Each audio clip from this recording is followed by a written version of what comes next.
السلام علیکم ورحمۃ اللہ وبرکاتہ۔ ہم آج ایک ایسے سوال کا جواب ڈھونڈنے جا رہے ہیں جو ہر انسان کے ذہن میں کبھی نہ کبھی ضرور اٹھتا ہے۔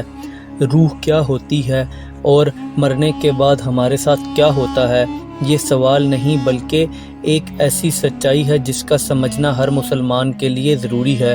قرآن میں اللہ فرماتا ہے، اور وہ تم سے روح کے بارے میں پوچھتے ہیں، کہو روح رب کے حکم سے ہے۔ سورہ الاسراء۔ اس آیت سے ہمیں یہ پتہ چلتا ہے کہ روح ایک ایسا راز ہے جو صرف اللہ ہی جانتا ہے، لیکن قرآن اور حدیث ہمیں کچھ نشانیاں ضرور دیتی ہیں۔ روح انسانی جسم کی اصل زندگی ہے۔ روح نکل جاتی ہے تو صرف ایک جسم رہتا ہے۔ مرنے کے بعد سب سے پہلے روح کا سفر شروع ہوتا ہے۔ اسے برزخ کہا جاتا ہے۔ یہاں روح کو اس کے عمل کے مطابق سکون یا عذاب دیا جاتا ہے۔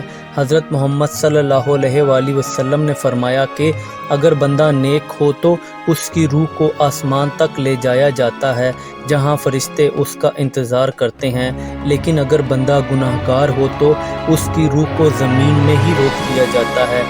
روح کبھی بھی مٹی میں نہیں جاتی، صرف جسم دفن ہوتا ہے۔ روح اپنی زندگی کا اگلا مرحلہ طے کرتی ہے، جہاں سے پھر قیامت کے دن نیا حساب شروع ہوگا۔ دوستوں، اگر ہم چاہتے ہیں کہ ہماری روح سکون میں رہے تو ہمیں اپنی زندگی قرآن اور سنت کے مطابق گزارنا ہوگی۔ ہر دن ایک نئی تیاری ہے موت کے لیے۔ اس دنیا کا سفر ایک امتحان ہے۔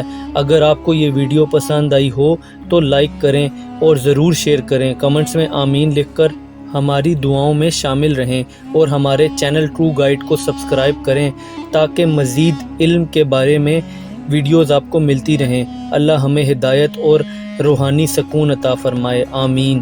اللہ حافظ۔